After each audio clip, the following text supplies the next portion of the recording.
Reporter big breaking first on reporter. Sabarimala സ്വർണ്ണക്കൊള്ളയിൽ ഉണ്ണികൃഷ്ണൻ പോറ്റിക്കെതിരെ അനന്ത സുബ്രഹ്മണ്യത്തിന്റെ മൊഴി. എല്ലാം ചെയ്തത് പോറ്റിയുടെ നിർദ്ദേശപ്രകാരമാണ്. പാളികൾ ബംഗളൂരുവിൽ കൊണ്ടുപോയതും നാഗേഷിന് കൈമാറിയതും പോറ്റി പറഞ്ഞതുകൊണ്ടാണ്. സ്വർണ്ണക്കവർച്ചയിൽ പങ്കില്ലെന്നും അനന്ത സുബ്രഹ്മണ്യം പറയുന്നു. പോറ്റി പറഞ്ഞിട്ട് ശബരിമലയിൽ അന്നദാനമടക്കം നടത്തി. ആവശ്യപ്പെട്ടപ്പോഴൊക്കെ സ്പോൺസർഷിപ്പിനായി പണം നൽകി. പണം എന്തിനുപയോഗിച്ചുവെന്നറിയില്ലെന്നും മൊഴി. ഹരിമോഹനും ടി വി പ്രസാദും ചേരുന്നുണ്ട്. ഹരി, അനന്ത സുബ്രഹ്മണ്യത്തിന്റെ മൊഴി എല്ലാം ഉണ്ണികൃഷ്ണൻ പോറ്റി പറഞ്ഞാണ് താൻ ചെയ്തത്. ഈ പാളി ഇവിടെ നിന്ന് കൊണ്ടുപോയതും അത് ബംഗളൂരുവിൽ എത്തിച്ചതും നാഗേഷിന് കൈമാറിയതുമെല്ലാം ഉണ്ണികൃഷ്ണൻ പോറ്റി പറഞ്ഞിട്ടാണ്.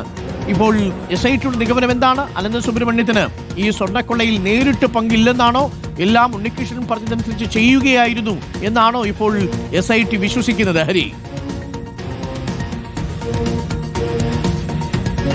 അരുൺ, ഏറ്റവും പ്രധാനപ്പെട്ട കാര്യം ഈ അനന്ത സുബ്രഹ്മണ്യം ദീർഘകാലമായി ഉണ്ണികൃഷ്ണൻ പോറ്റിയുമായി പരിചയത്തിലുള്ള ആളാണ്. മാത്രമല്ല ഉണ്ണികൃഷ്ണൻ പോറ്റിക്ക് വേണ്ടി നിരവധി കാര്യങ്ങൾ പല ഘട്ടങ്ങളിലായി ചെയ്തിട്ടുള്ള വ്യക്തി കൂടിയാണ്. അതുകൊണ്ട് ഈ അനന്ത സുബ്രഹ്മണ്യം പറഞ്ഞ മൊഴി വിശദമായി പരിശോധിച്ച ശേഷം മാത്രമേ അടുത്ത നടപടിയിലേക്ക് കടക്കൂ എന്നുള്ളതാണ് മനസ്സിലാകുന്നത്. അതായത് എല്ലാ കാര്യങ്ങളും ഉണ്ണികൃഷ്ണൻ പോറ്റി പറഞ്ഞത് പ്രകാരം മാത്രമാണ് താൻ ചെയ്തത്. അതിനപ്പുറത്തേക്ക് സ്വർണ്ണ കവർച്ചയിലോ അല്ലെങ്കിൽ അതിനു മുന്നോടിയായി നടന്നിട്ടുള്ള ഗൂഢാലോചനയിലോ ഒന്നും തന്നെ തനിക്ക് പങ്കില്ല എന്നുള്ളതാണ് അനന്ത സുബ്രഹ്മണ്യം പറഞ്ഞിരിക്കുന്ന മൊഴി. അതായത് ശബരിമലയിൽ സന്നിധാനത്ത് നിന്ന് ഉണ്ണികൃഷ്ണൻ പോറ്റിക്ക് വേണ്ടി ഈ പാളികൾ ഏറ്റുവാങ്ങിക്കൊണ്ട് അത് റോഡ് മാർഗം ബംഗളൂരുവിലെ തന്റെ വീട്ടിലെത്തിച്ച് അവിടെ 3 ദിവസം സൂക്ഷിച്ചു. ആ 3 ദിവസം സൂക്ഷിച്ചു കഴിഞ്ഞ ശേഷം അവിടെ നിന്ന് ഹൈദരാബാദിലേക്ക് നാഗേഷിന് കൊണ്ടുപോയി കൊടുക്കണമെന്നാണ് ഉണ്ണികൃഷ്ണൻ പോറ്റി ആവശ്യപ്പെട്ടത്. അതുപ്രകാരം അവിടെ നിന്നും റോഡ് മാർഗം ഹൈദരാബാദിലേക്ക് പോയി നാഗേഷിന് ഇത് കൈമാറുകയായിരുന്നു താൻ ചെയ്തത്. അതെല്ലാം പോറ്റി പറഞ്ഞത് പ്രകാരമാണ്. അതല്ലാതെ തനിക്ക് വ്യക്തിപരമായി ഒരു നേട്ടവും ഇതിനകത്തുണ്ടായിട്ടില്ല. മാത്രമല്ല ശബരിമലയിൽ ഏറെക്കാലമായി ഈ സ്പോൺസർഷിപ്പുമായി ബന്ധപ്പെട്ടുകൊണ്ട് ഉണ്ണികൃഷ്ണൻ പോറ്റി പറഞ്ഞ കാര്യങ്ങളൊക്കെ തന്നെ ചെയ്തിട്ടുണ്ട്. അവിടെ പല കാര്യങ്ങളും അന്നദാനം അടക്കമുള്ള പല കാര്യങ്ങൾക്കും സ്പോൺസർഷിപ്പിന് വേണ്ടി തന്നെ സമീപിച്ചിട്ടുണ്ട്. അപ്പോഴൊക്കെ താൻ പണം നൽകിയിട്ടുണ്ട്. പക്ഷെ ആ പണം ഇതിനുവേണ്ടി തന്നെ, അതായത് എന്തിനു വേണ്ടിയാണോ പണം വാങ്ങിയത് ആ കാര്യങ്ങളൊക്കെ ശബരിമലയിൽ ചെയ്തിട്ടുണ്ടോ എന്നുള്ള കാര്യം തനിക്ക് അറിയില്ല എന്നുള്ള മൊഴി കൂടി അനന്ത സുബ്രഹ്മണ്യം നൽകിയിട്ടുണ്ട്.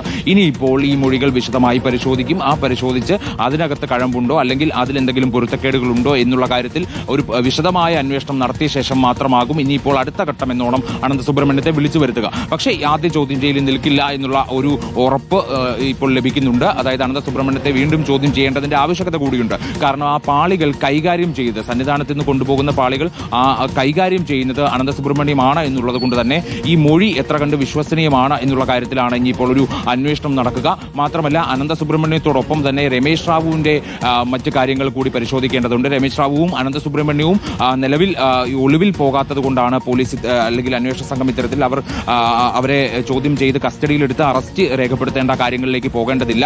അവരെ എപ്പോൾ വേണമെങ്കിലും വിളിച്ച് ചോദ്യം ചെയ്യുന്നതടക്കമുള്ള നടപടികളിലേക്ക് കടക്കാം എന്നുള്ള ഒരു വിശ്വാസത്തിൽ അല്ലെങ്കിൽ അങ്ങനെ ഒരു ഉറപ്പിലാണ് ഇപ്പോൾ പറഞ്ഞു വിട്ടിരിക്കുന്നത്. എന്തായാലും നോട്ടീസ് നൽകിയിട്ടുണ്ട്. എപ്പോൾ ഹാജരാകണമെന്ന് ആവശ്യപ്പെട്ടാലും ഹാജരാകണം എന്നുള്ളതാണ് അനന്ത സുബ്രഹ്മണ്യത്തോട് SIT പറഞ്ഞിരിക്കുന്നത്. അതുപ്രകാരം അനന്ത സുബ്രഹ്മണ്യം ആ ഉറപ്പ് നൽകിയിട്ടുമുണ്ട്. എന്തായാലും നിരീക്ഷണത്തിലായിരിക്കും എന്നുള്ള കാര്യം ഉറപ്പാണ്. ഈ അനന്ത സുബ്രഹ്മണ്യം ഏതെങ്കിലും നിലയ്ക്ക് പോറ്റിയുടെ തലയിലേക്ക് എല്ലാ പഴിയും ചാരുന്നതാണോ എന്നൊക്കെയുള്ള കാര്യങ്ങളിലാണ് ഇനിയിപ്പോൾ അന്വേഷണം നടക്കേണ്ടത്. അതായത് തനിക്കൊന്നും അറിയില്ല എന്ന് അനന്ത സുബ്രഹ്മണ്യം പറയുമ്പോൾ പോലും അതിനകത്ത് ഈ പാളികൾ കൈമാറി നാഗേഷിന് കൈമാറുന്ന സമയത്തോ അല്ലെങ്കിൽ തന്റെ വീട്ടിൽ കൊണ്ടുപോയി വെക്കുന്ന സമയത്തോ അതിനകത്ത് വലിയൊരു ഗൂഢാലോചന നടന്നിട്ടുണ്ടോ, ആ ഗൂഢാലോചനയിൽ അനന്ത സുബ്രഹ്മണ്യം നേരിട്ട് പങ്കാളിയായിട്ടുണ്ടോ എന്നതടക്കമുള്ള കാര്യങ്ങളാണ് ഇനിയിപ്പോൾ പരിശോധിക്കുക. അതല്ല എന്നുണ്ടെങ്കിൽ അനന്ത സുബ്രഹ്മണ്യം സ്വാഭാവികമായിട്ടും ഒരു മാപ്പ് സാക്ഷി എന്നുള്ള നിലയിലേക്ക് വരും. അതിൽ പ്രതി ചേർക്കില്ല, അറസ്റ്റ് രേഖപ്പെടുത്തില്ല. എന്തായാലും ഈ തൽക്കാലം ഇന്നിപ്പോൾ ഈ അന്വേഷണ പുരോഗതി റിപ്പോർട്ട് സമർപ്പിക്കുന്നുണ്ട്. ആ തൽക്കാലത്തേക്ക് ഈ മൊഴി അടക്കമുള്ള കാര്യങ്ങൾ പരിശോധിക്കും. ഒപ്പം തന്നെ ഈ തൊണ്ടി മുതലടക്കം റിക്കവർ ചെയ്യാനുള്ള നടപടികളിലേക്കായിരിക്കും ഈ വരും ദിവസങ്ങളിൽ പോവുക. അതിനുശേഷം മാത്രമാകും എന്തെങ്കിലും അറസ്റ്റ് അടക്കമുള്ള നടപടികളിലേക്ക് SIT കടക്കുക. Arun, okay, thank you. ഹരിയാണ് വിവരങ്ങൾ നൽകിയത്.